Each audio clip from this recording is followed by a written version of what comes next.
By wisdom a house is built, and by knowledge the rooms are filled with all precious and pleasant riches. Proverbs 24, verses 3 and 4. Hello, ladies.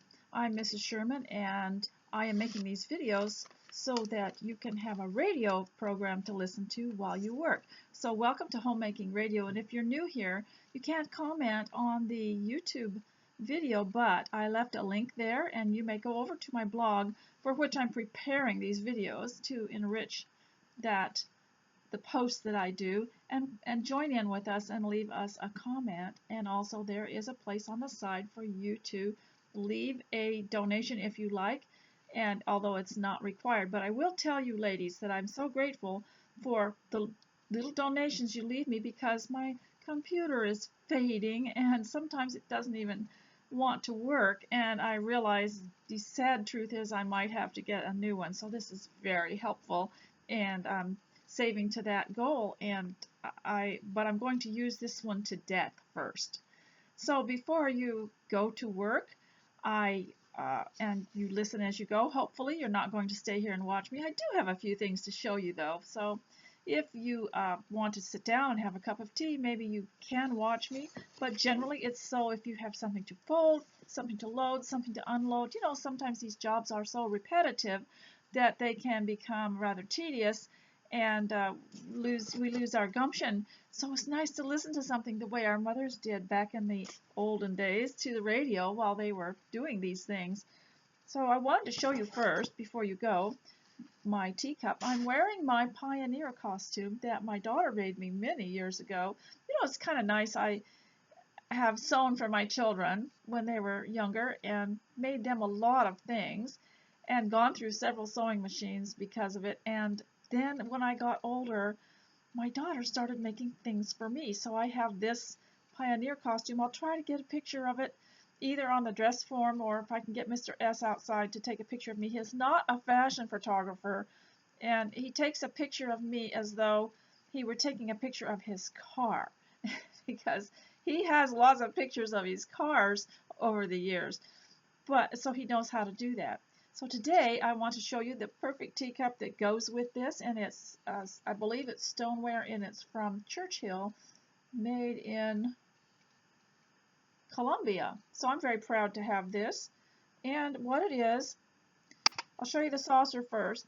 It's a cottage, and I just love it. I love the, this reminds me of the book I had written by the two architects and designers back in the Andrew Jackson Downey and his partner, somebody else that worked with him, and they wrote a book, and it was for every American was a house design with enough property around it.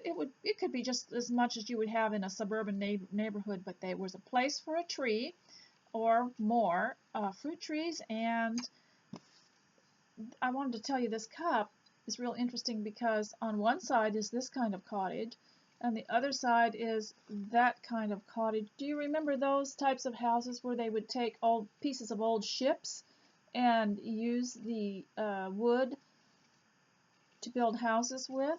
And so every American was to have, and this was back in the 1800s, and every American was to have enough property to grow a garden so they could feed themselves, have chickens and maybe a cow, and have fruit trees, and just room for everyone to grow and to play. You could put a swing on the old tree, and that's why I like this so much, and I'll put a picture of that on the post. Well, I've been out, and if you have something to do, you may go to work, but I am going to do a lot of books today, and you might want to, when you hear me say what I'm going to show you, I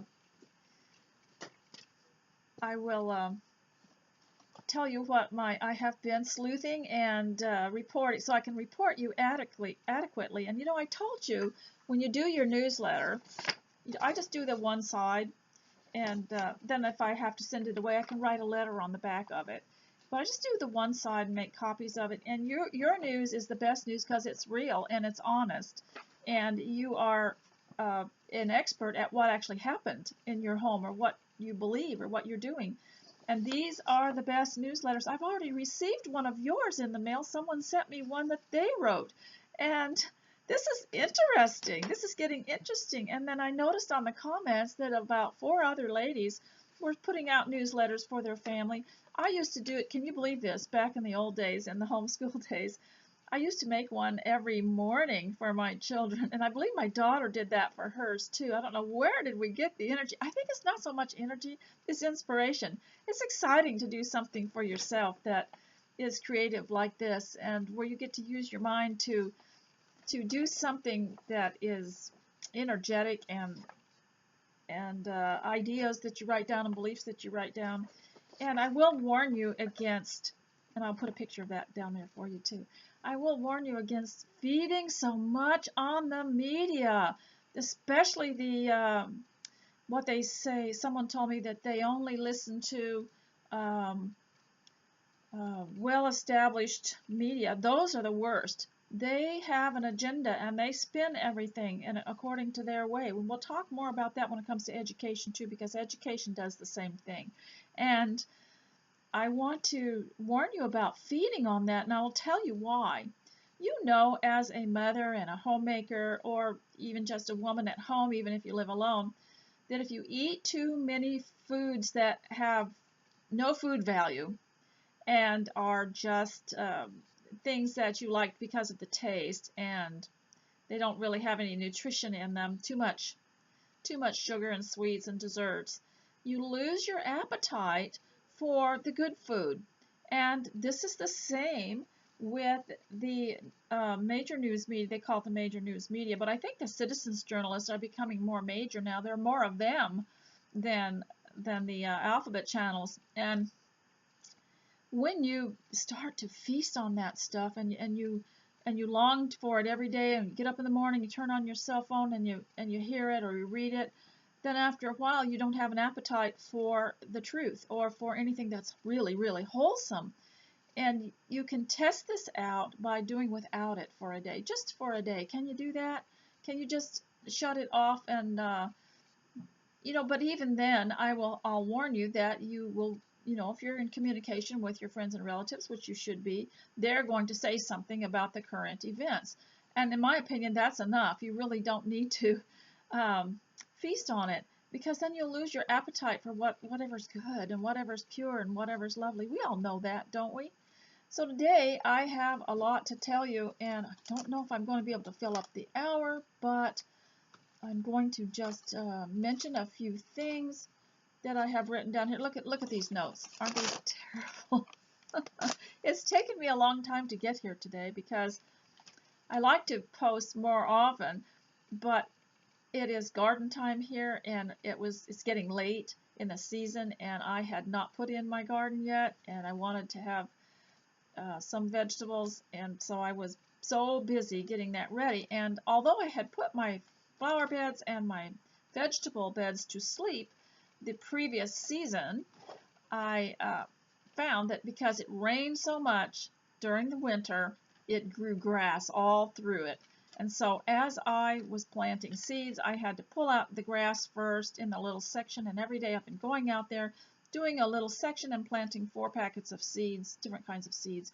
And I have my little signs there, those cute little signs that says what it is. But I have to weed it as I go because it would just take too long to weed it first. And then, of course, all the grass would come back while I was trying to seed it every day. But I've been out doing that, and I have been out and about in the town and in the city and have noticed a few things, so I want to report what I saw. And what I saw was no one's buying the bleached flower, because when I go to look for flower, I like the unbleached, the white flower, but it's unbleached. And you can get an unbleached flower that is not brown, and I don't eat the heavier grains, but the finer flour is what I prefer, and it is unbleached. And everybody else must like that too, because it's always gone, but no one touches the bleached flour. The bleached flour is sitting there at eye level, and the unbleached flour is way on the lowest shelf you can find. You have to dig way back there and get it, and people were sitting down to reach back there and get the unbleached flour, but no one wants the bleached flour No one is buying fake food anymore. I see it all the time. If there is like the natural vegetables, or what are they called, organic, they're always gone. And anything that is not organic just still sits there and wilts. Nobody wants it. So that is interesting. I just wanted you to know that. And yet you can pull up one of those major news articles that will say people are not looking after their health anymore. They are not buying regular food. That is not what's happening around here. They are buying the best, and they're leaving things that are spoiling, or they are just not buying packaged items. I see lots of packaged bakery goods, lots of packaged. In fact, even in the bakery section of a store, they aren't buying that as much. They're buying the ingredients. So apparently being home has benefited people. They found out it tastes better, or they always knew, they just didn't have time. Another thing that's very interesting that's going on around here, and I want to stop for a minute and ask you if you are dressed. So please go and get dressed and get your appearance ready. The reason I've kind of put that off is because I'm going to talk about it later on and to do something with my pioneer costume. And to dress for success in the, excuse me, to dress for success in the home, because it is the best place on earth. It is the place where you have the most freedom. You know that. And no one's going to give you a glare or a hard stare if you dress beautifully and if you try to look as pretty as you can. I would really encourage you to do that. And women need to learn to admire prettiness again. It's been kind of shamed out of us, but I don't care how old you are, you can look your best and put a little extra effort into it for your home and for your family, because it also sets the mood for the work that you're doing. You can be doing the most grueling work. Maybe you're washing pots and pans today. Maybe you're sweeping the floor. But if you're dressed dignified in a dignified way, it elevates that job to something extremely important. As a matter of fact, I don't know if you realize how important that homemaking and housekeeping is. If you tried to hire someone to come in every day, it's extremely expensive. So what you are doing is a very high cost job. So the knowledge of what is going on out there I thought was quite interesting, and there are some really good things happening. I have a relative that used the time to develop his backyard and the land that's connected to the house. It's not very much, but developed it in such a way that he has turned it into the Garden of Eden. It is just beautiful. Planting everything, pathways everywhere, things, anywhere anything can grow, whether it can climb, terraced everything, done just beautifully. And then notice that he had a lot of seeds that were going to expire and were left over from, I guess, last year. And so he got everything he could find, every container he could find. Now, you can get a tin can that you have opened and it's ready for recycling. You can get any kind of container, even the plastic containers you get cottage cheese or sour cream in. Anything that you've got, even a little box, a little packing box, anything. Put dirt in it and put seeds in it and grow your little plants and the starter plants. And he had done this because he didn't want to throw the seeds away, but he wanted to see whether they would, what would happen. So he filled all these containers full of all these leftover seeds, and they actually grew. And he set the cans and the containers out on a table on his, just outside of his front lawn, so that people who were walking past or riding past on a bike or in a car, and he had a, could see them, and he put a free sign there. And he said people just came out of everywhere and were picking up those plants, and they were leaving things for him, like homemade bread. And they were putting thank you notes there, and some of them were putting money there. And he thought it was really interesting. And he said that all around his neighborhood, the gardening is just blooming, and people are making the most of what they have. And I think that this is natural. I think And he said everyone's very interested in growing something, very interested in it. And I think they always have been, but it's kind of dulled out of them because of the grueling work they have to do every day. And people are so tired all the time. And sometimes it takes two people working to make your house payments. And so now they have time and they're growing things. And perhaps if they had houses that, like the ones that the land that Andrew Jackson Downey had created in his book, where there was room for an animal, for chickens, for fruit trees and vegetables, and everyone was growing their own, it would take the place of the wife's salary, and maybe she could stay home and monitor that, and then her children. And then people are saying, now this is first-hand reporting, this is not from the major news media, it's what I see around me. And you could write in your newsletter what you see around you.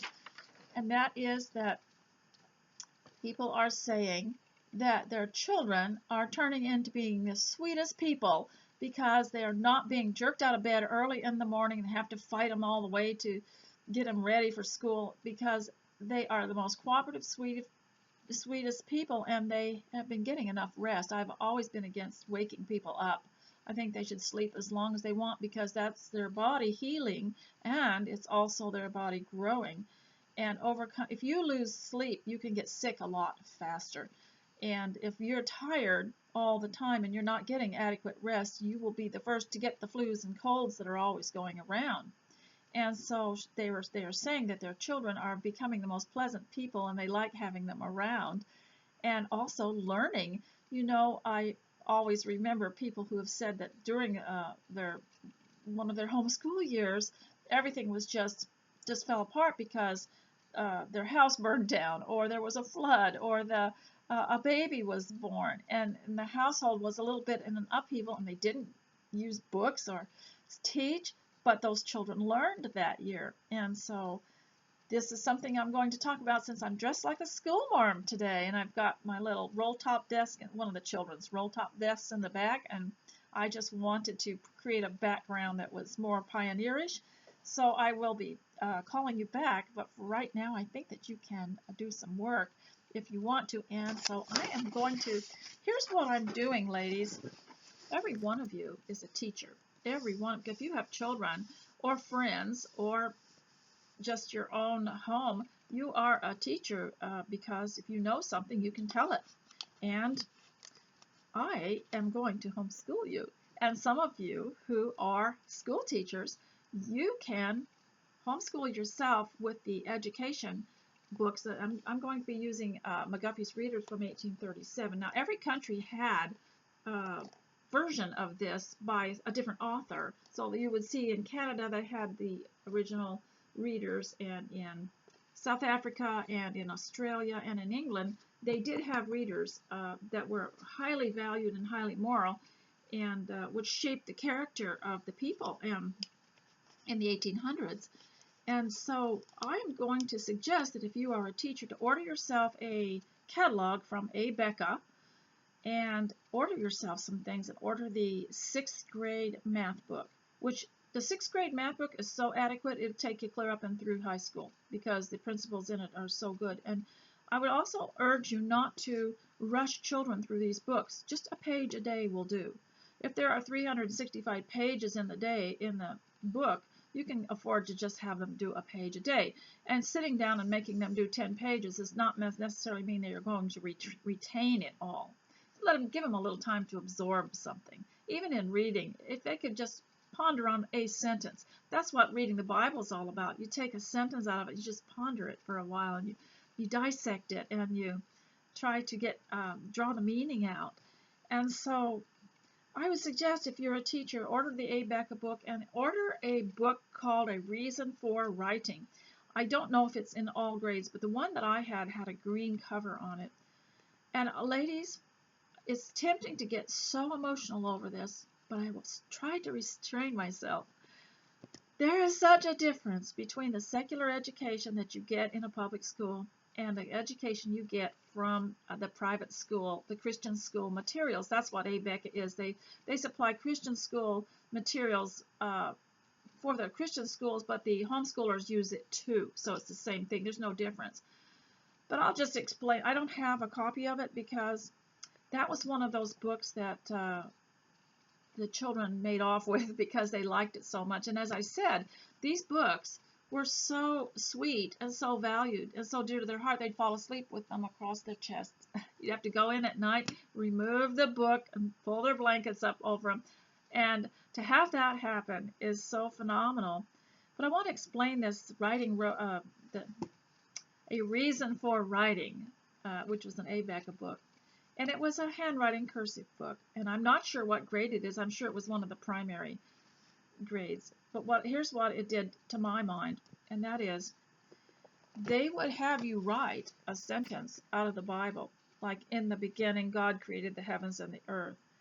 And as you were writing that, and then also other things about the sweetness of God and the goodness of God, and they would be sentences they would have to write. So these children, while you're writing, it goes into your heart and your mind. Whatever you write goes into your heart and your mind.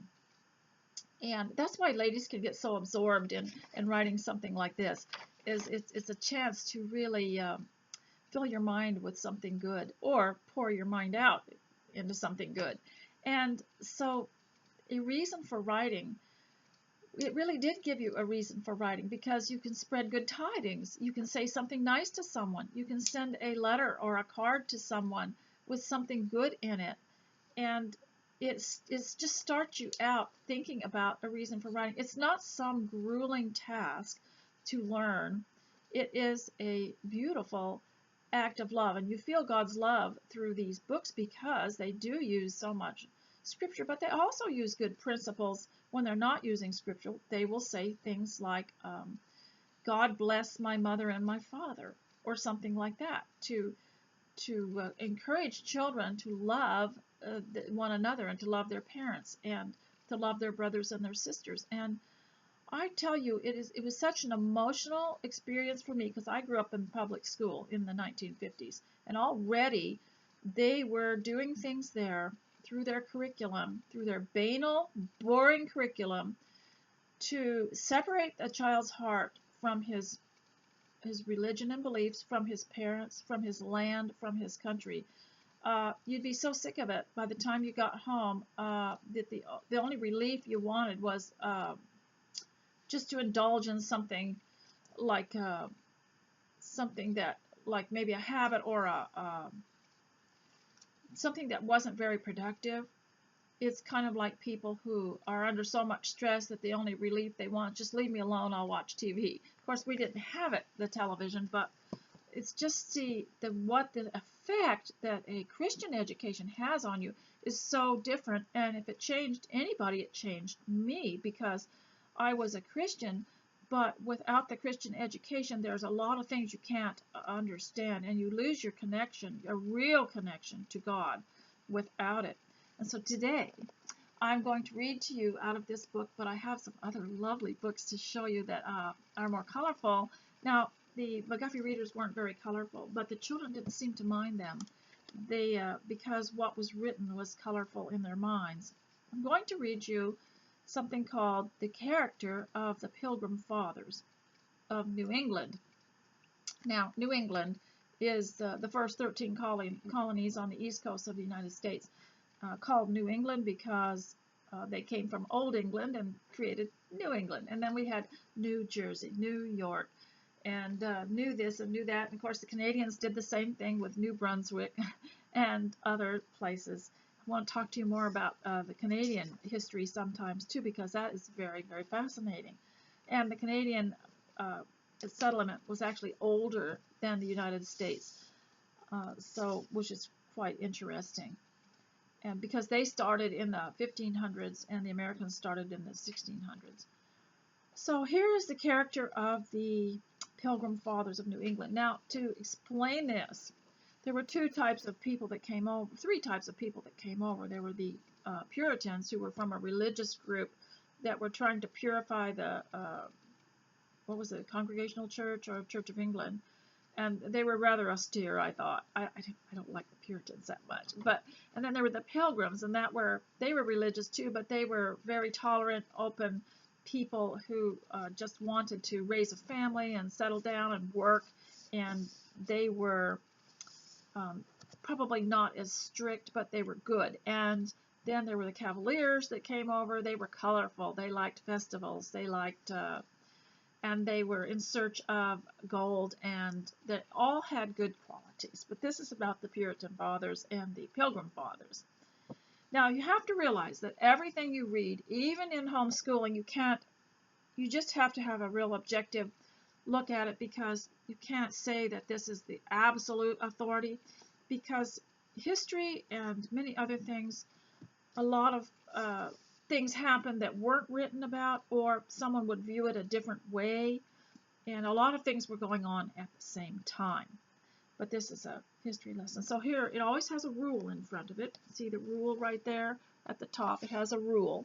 And then at the bottom of it, it has things to spell and define. And so what I do, and here's another thing too, you don't want to trick your children into learning, or to act like it's a test or a big contest, or that you're trying to trick them into making a mistake or anything like that. What I would do is I'd say, okay, the story is about, so tell them what it's about so they can focus it, because even me, sometimes somebody will hand me something to read and I won't know the point of it, and if you know what it's about, it's a lot easier to absorb it. And then I will tell them what they're going to have to learn to spell and define, so that as they're going through it, they will notice those words. I'm not trying to test them. I'm not trying to make them fail a test or anything. And I know what they know, and they know what they know. And I want them to be happy learning, so I will tell them what all is in here. So the rule is, where two or more consonants come together, let the pupil be careful to sound every sound distinctly. So the questions and the spelling words are these. Prominent.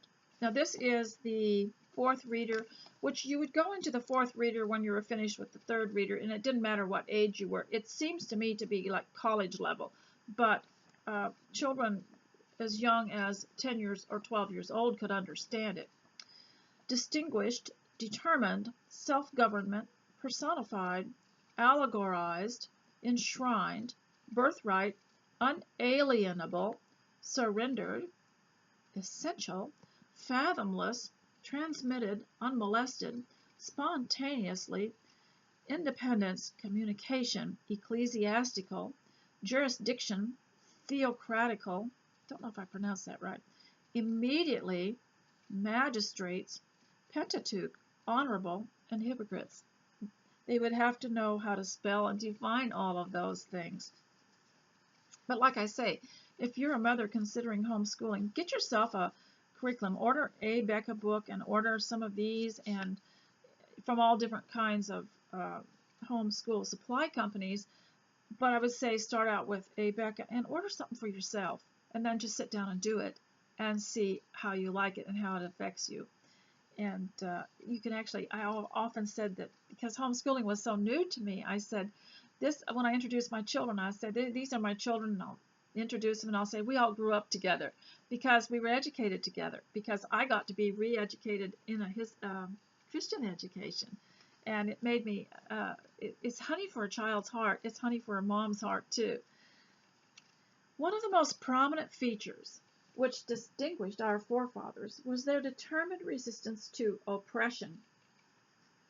I'm going to interrupt every now and then to explain something, because this is so perfect for the day and the era in which we are living.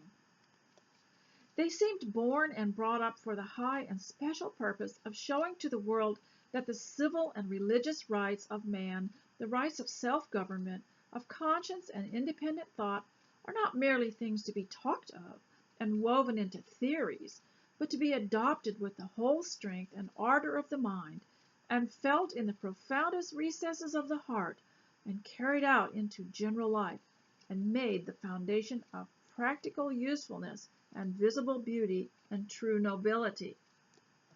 Liberty with them was an object of too serious desire and stern resolve to be personified, allegorized, and enshrined, They made no goddess of it, as the ancients did. They had neither time nor inclination for such trifling. They felt that liberty was the simple birthright of every human creature. They called it so. They claimed it as such. They reverenced and held it fast as the unalienable gift of the Creator, which was not to be surrendered to power nor sold for wages. Now, unalienable meant God-given. It was theirs as men. Without it, they did not esteem themselves men more than any other privilege or possession. It was essential to their happiness, for it was essential to their original nature. Therefore, they preferred it above wealth, preferred it above ease and country, and that they might enjoy and exercise it fully, they forsook houses and lands and kindred and homes, their native soil and their fathers' graves. They left all these. They left England, which, whatever it might have been called, was not to them a land of freedom. And I'll have to say that every country goes through that, even the United States. They'll go through periods of time which they will have wicked leaders, which will take away the freedom of people. But it always, the Lord says in the Bible, all things work together for good. And we have a way of finding a way around something and making it into something good. And I think that's what's happening right now. As I said, there are a lot of good things happening around here. They launched forth on the pathless ocean, the wide, fathomless ocean soiled not by the earth beneath, and bounded all around and above only by heaven. It seemed to them that better and sublimer freedom which their country knew not, but of which they had the conception and image in their hearts. After a toilsome and painful voyage, they came to a hard and wintry coast. That was one of the mistakes that some of the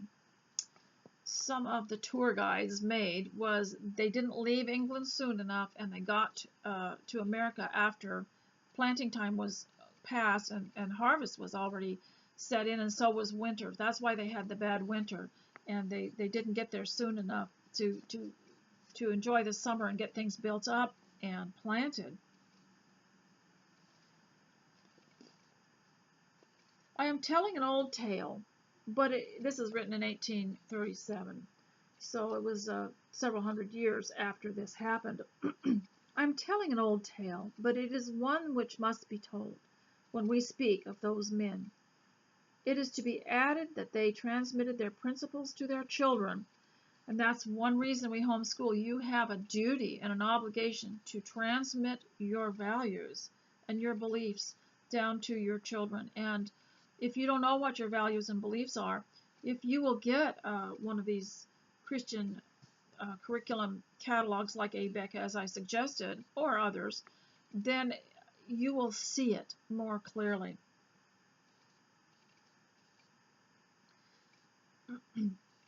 This act was the revolution, which came, of course, and spontaneously, and had nothing in it of the wonderful or unforeseen. The wonder would have been if it had not occurred. It was indeed a happy and glorious event, but by no means unnatural, and I intend no slight to the revered actors in the Revolution when I assert that their fathers before them were as free as they, every whit as free.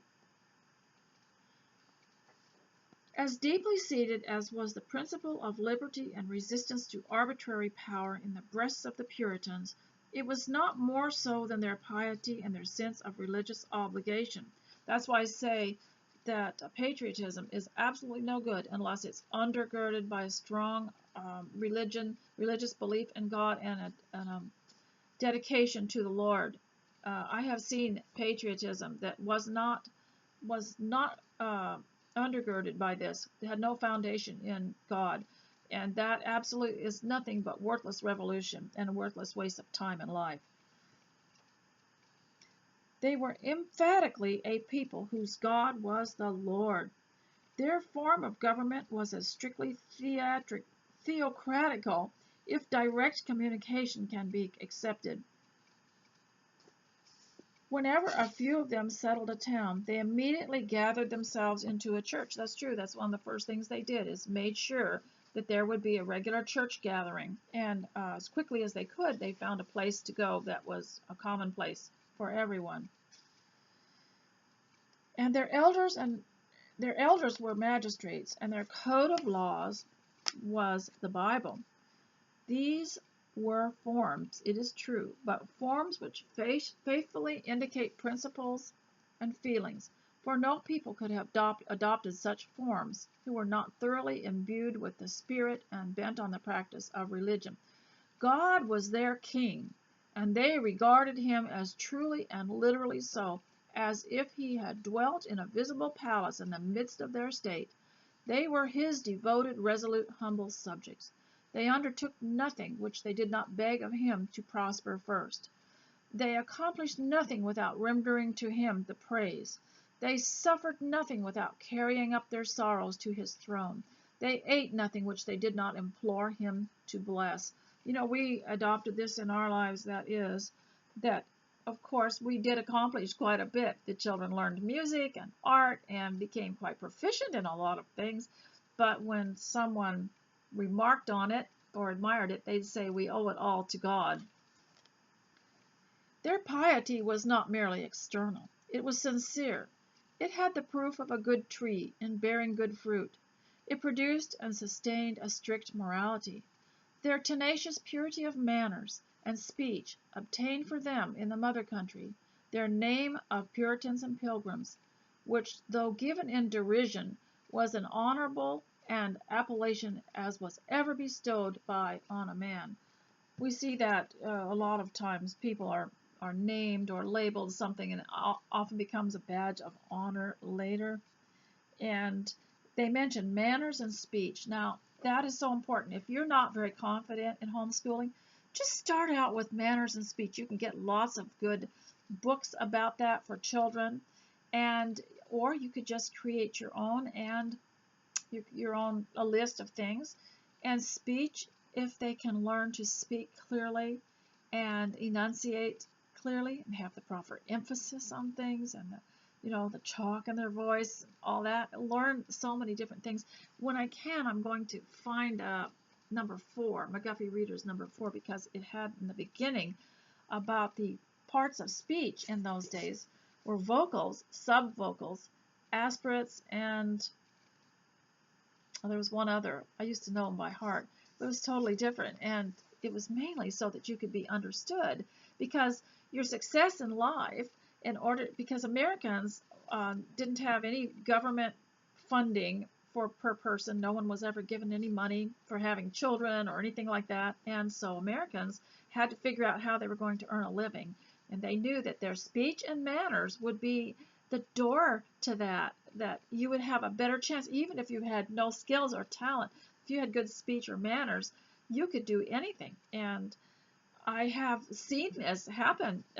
Some children who have graduated from the homeschool program didn't actually have a lot of skills to go out there and do things, but they would ask to be taught, or they'd be so polite, they'd be so pleasant, that any employer would have loved having them around because it made life pleasant. And so we're able to train them and teach them because they were teachable. That there were hypocrites among them is not to be doubted, but they were rare. The men who voluntarily exiled themselves to an unknown coast and endured there every toil and hardship for conscience' sake, and that they might serve God in their own manner, were not likely to set conscience at defiance and make the services of God a mockery.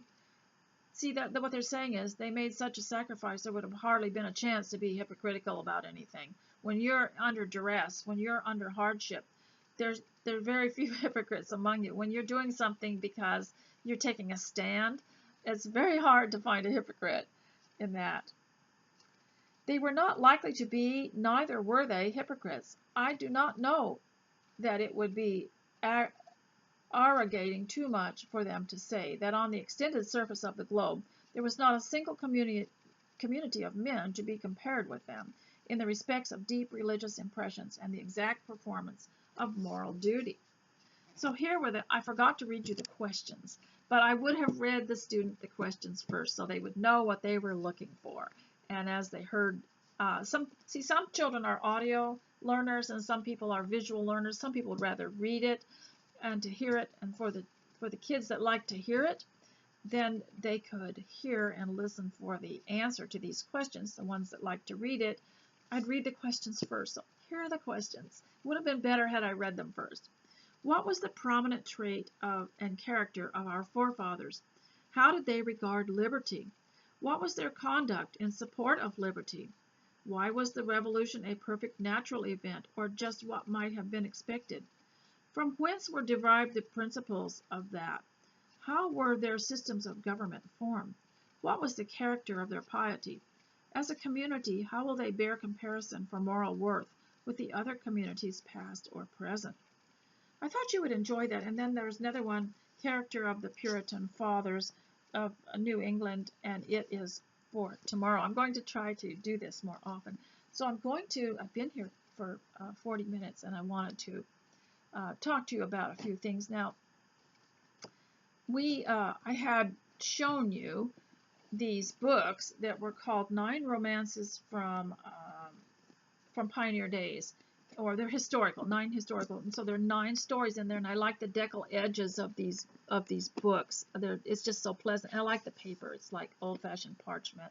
And as I said, I like a book that has a nice cover. And one thing I like, these Barber books is from a Christian book publishing company. They publish devotionals and other types of things, and scriptural type of things, and it's Barber, B-A-R-B-O-U-R.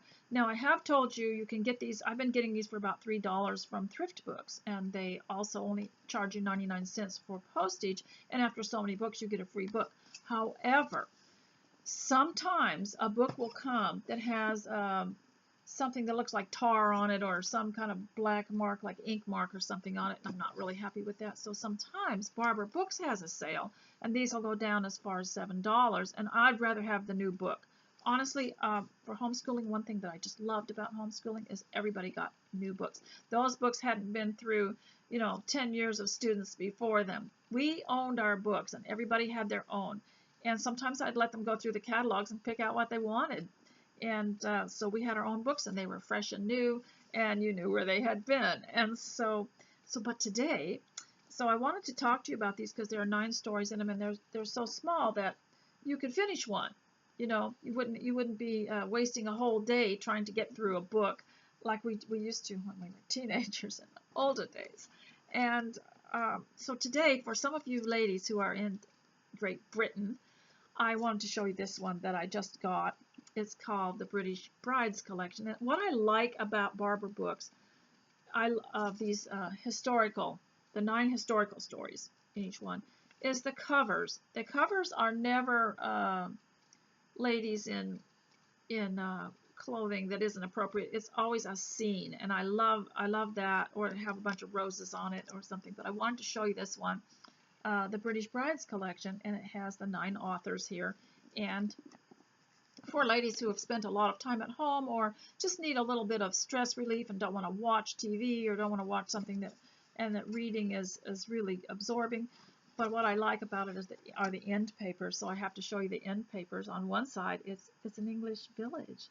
Isn't that charming? And on the other side is more of it. It's more done in like sepia or whatever it's called, in that color. I'm having trouble with light today because I'm on the east window, and it's just so hot and warm, and it's in the morning, and so I know my face is half shaded and it's hard to see these things.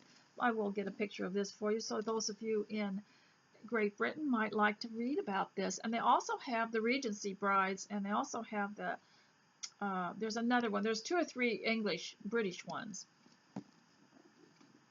So I wanted to show you the others that I got, and they were on sale for $3 now this one I got from Barber Books itself, and I got it at a very low price. But these I got from thrift books, and I had to actually clean the cover with a cloth and a little bit of cleaning agent. And this one's called Pony Express, and you see there's a pony there, and it's got but the end papers are what I liked.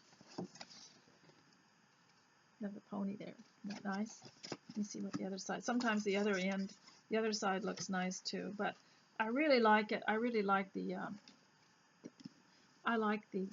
look of the cover. And then the other one that I got was called Stitched with Love. And one of the reasons I've got these is I like how they look in a stack in the bookshelf like this. I like that they're all the same size, and I like the beauty of them. And of course I don't get a chance to read much of them, but I'll try to read one story out of each. And this one is called Stitched with Love, and it's about the lives that were pieced together by quilts and stitching. And so the inside, it wasn't very interesting, but still, I love end papers, and I love the way they cut the pages unevenly. That's called deco. Really like that. So ladies, if you wanted to stick around a little bit more, I want to show you one more thing, and then I will let you go. Now, some of you that are from the olden days and are aging, like I am, will have the first issue of Victoria that was ever made, but you can actually use that. See, this was before curriculum existed, so I just took whatever I had, and I had that first issue of Victoria magazine, and there was a history lesson in it, because, you know, they took you to England or took you to some place in Europe or somewhere else, and they had pictures, and then there was a cooking lesson in it, because I created it. I created the cooking lesson and the history lesson out of it. Well, the recent Victoria magazine is here, and it is something that I recommended to you, especially in these hard times, is to go online and subscribe to it. It is a good, clean magazine. It doesn't have anything in it that you couldn't lay on your coffee table and let anybody, a child, anyone go through. And it's always beautiful. And it's interesting. You can have the gloomiest day, and when the next issue comes in, it just pops out at you in your mailbox, like, oh, this is just what I needed. So this one is about they go to France. But one thing I like about this magazine is the advertising is clean, and I don't think they ever advertise liquor or anything like that. But one thing I like is they always have a front page that has to do with the garden. Oh, I just love that. And the first thing I do is go through it and see all the flower arrangements. And then there's a letter. This is what I like, is this letter in the beginning. Magazines used to do this from the editor. And I think with your own newsletter, you could do a little letter from the editor. You could actually fold this into 3 pieces, like I did one of them, and make 3 columns, and put your letter to the editor and other things in here. And this idea of having a home newsletter is just creating history for yourself and for your family. And I really am excited that so many people are doing it, and you're so creative that I think that's probably better for you than any news media, because the real news is what you're doing. And so I want to just show you a few things in here, like they have, well, they do have an advertisement. That's for April Cornell, and she has the blue teapot ready. But mostly, what I like about it is that it's colorful, it's bright, it's always pleasant. There's never anything unpleasant. There's never anything controversial in here. They don't talk about things that would make you uncomfortable. And this talks about the Regency period here, planning a trip in the Regency period. So there, got some history. And so even the boys at home might benefit from this. And I'm just absolutely delighted with it. Now, I also use this as I'll tell you something that's cheaper too. If you're thinking of buying one of these and sending it to a friend, it's going to cost you, they're $7.99, but then it's going to cost you another $3 or $4 to send it, so which would make it 10 or 11 per issue. So it's really cheaper to get a subscription for someone of this, because then they can get 6 issues and you don't have to mail it. So anyway, they have good stuff to eat, and so it's just easy. It's easy reading. And then in the back, they always give a list of where everything can be obtained, including any little thing in a setting or a house. Shows you where they got it or where it can be bought. And so, you know, wouldn't you rather your daughter look at something like that? Give them really ideals to look to. than anything else. It's just a beautiful magazine. Little children, anybody, teenagers especially, if you're looking for something for a girl, that is just perfect. Now I'm going to look over my notes and see if I can talk a little bit longer before I go.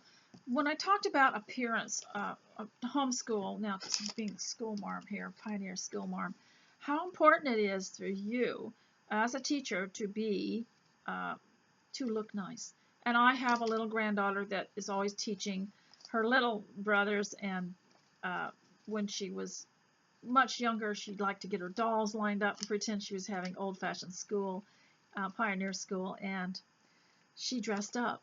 And I think it's really, really important to dress up and to look nice for your children, to give them an ideal of what a teacher actually should look like. In fact, one of the reasons that many people left the public school is because the teachers had lost interest in their looks. When I was going to school in the olden days, back in the 1950s, the women that were teaching and the men that were teaching dressed up. I mean, they had their hair done. The women just looked, they wore pearls, to school. And then in recent times, the women look awful. And some of these people that I've talked to that went into homeschooling said they just couldn't stand the fact that their children were going to have their formative years looking from their desk up at these teachers that didn't care about their appearance. And when you're trying to teach them at home how important your appearance is, and then there's that conflict there, and that they're teaching that knowledge is more important than anything else. But that is not actually true. There are a lot of other things that are involved in education. And so another thing I wanted to talk to you about knowledge, how it is important. But knowledge banishes fear. And when you know how something works, you're not as fearful of it. And one of the reasons that I'm just relaxed and not fearful about the current events that started a couple months ago here in 2020 is because I went through all this in the 1980s when I was homeschooling, because I was threatened. I was visited by a truancy officer. I was given a letter from the local school, and I fought them off through knowledge. I was able to get a book like this and read this to them. Plus, I also went and found books on about the law, and I had a constitution. And it was harder in those days because you couldn't get on the web and get a lot of information. But if you had a constitution, you could use that. And the Constitution guarantees us the right to assemble, and the right not to be molested in our homes, and the right to also have the freedom to earn a living. And then also I could educate them, although it frightened me at first. Nobody likes to be threatened. But when this came along, I thought, aha, one of the things that I learned from originally homeschooling was that sometimes people will tell you something that's not really the law. So when they came and said, do you know it's against the law for you not to send your kids to the public school? Then I could say, could you show me the law? And they could not find a law that said I had to do that. They would find a law and it would say all children must be educated in a public or private school by the time they're 7. And I'd say, okay, this is a private school. And so they couldn't, there's no law that says they have to go to such and such public school. And so the other thing is with this current event that's going on, and people are, they feel like they're under house arrest, and they're wearing masks, and they're not shopping, and they're not, getting the things they need because they believe that some law has been passed, but no law has been passed. The Constitution has not been suspended, and you cannot shut down anyone's business or keep them in their house without a court order. And of course, the state doesn't want to go to the trouble to do that because there's more of us than there are of them. So what they did is they intimidated everyone and frightened everyone with the words safety and danger. And so everybody's just like, oh, and there was no law passed. And it's kind of like Chicken Little with the story of Chicken Little. The sky is falling, and all it was rain. And so one thing that you need to know too is to find the facts of things before you start to just panic. And if if you have a business, you're allowed to keep it open. They have to bring a court order to shut you down, and even then, you don't have to, because that also gives you the opportunity to challenge them in court. And you have to just learn some things about this sort of thing, because when they're finished with this, they'll invent something else. I understand it's a bee or it's a hornet or something. But after that, it will be that it's not safe in your home, or that the air is not safe to breathe, or it'll be something. It'll be one scary thing after another to keep you in fear, because fear is a great controller. And from the time we are little, we are taught to fear. You're afraid you're not going to get to school on time. You're afraid you're not going to get your assignment in on time. They put kids under stress from the time they're very, very young. And they keep you in this constant agitated state of fear until you are dull to everything that is good, that's pure, that's lovely. It's like I said, when you get to eating too many things that are not good for you, you lose your appetite for something that is pure. And so once they have got the kids in the schools, it is the most clever thing how they do this. Nobody comes to your door and forces you at gunpoint to put your children in those schools. We just automatically do it because we think that they're one of us, But by not having a Christian education and sitting them at a desk, which is pretty unnatural, especially for boys, and taking all the gumption out of them by making life desk work, they destroy any initiative from them and any desire and creativity from them, unless it's their plan and their way. And I would like to speak to you more about it in another video. I didn't want to make the whole thing about school, but today is my day to be a pioneer school teacher. So I wanted to talk to you a little bit about your appearance, because the pioneer teacher had rules. Now, who hired the pioneer teacher were the local people who had their children in school. They would pool their money together and hire a teacher. And the teacher had to have a good reputation, and what that meant was what she did and what she wore. And I'm sure that they had to have their hair fixed, they had to be dressed properly, and they could not be seen at night out with a gentleman.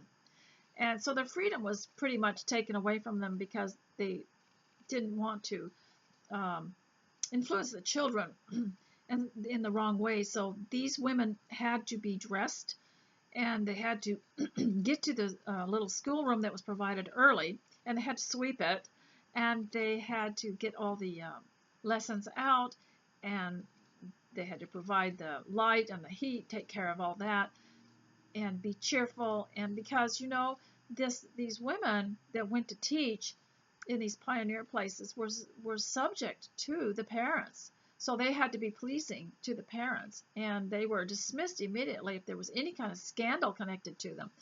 And their appearance was very, very important. I'm sure they didn't have a hair out of place. I'm sure that they were, and that these children also learned to read and write. And for the most part, children were taught at home, but sometimes a group would want to hire a teacher. So today, ladies, I hope that you will pay attention to your appearance, and also think about the influence that it's going to have on your family and on people that you are going to go out. And I would suggest that you smile at everyone when you go out and look confident and happy, because even if you're not confident, let's say as a homeschooler, you're not quite confident, you're kind of nervous about it, not doing it. If you will show confidence, then it won't give people a chance to discourage you or to run you down. So ladies, I want to also remind you to pray. Just pray about everything. If anything's bothering you, stop, drop, and pray.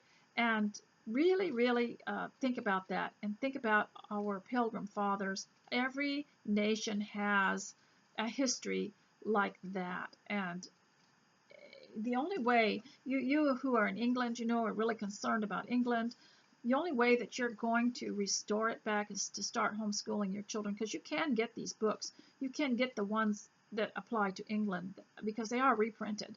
That's the only way, is to to withdraw them from the public school, because that is the seat of propaganda for the government that's going on now.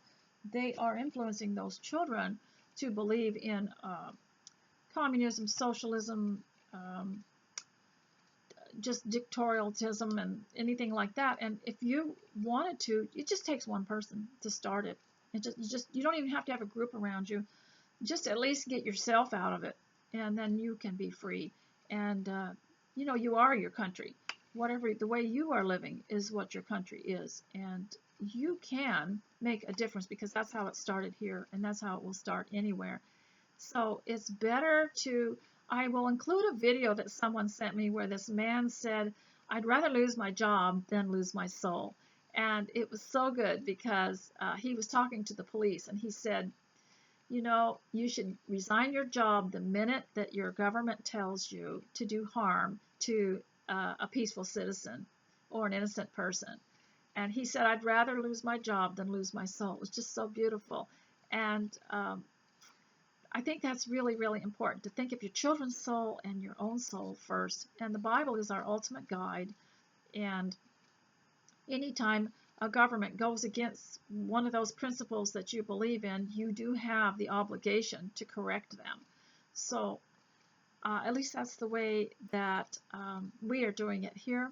And ladies, I hope you have a wonderful day, and I hope to broadcast more often. I hope you got a lot done. I hope your houses are making you happy, and that you're cleaning them and being happy there and enjoying them more than ever. So until I see you next time, God bless you. I love you. Bye.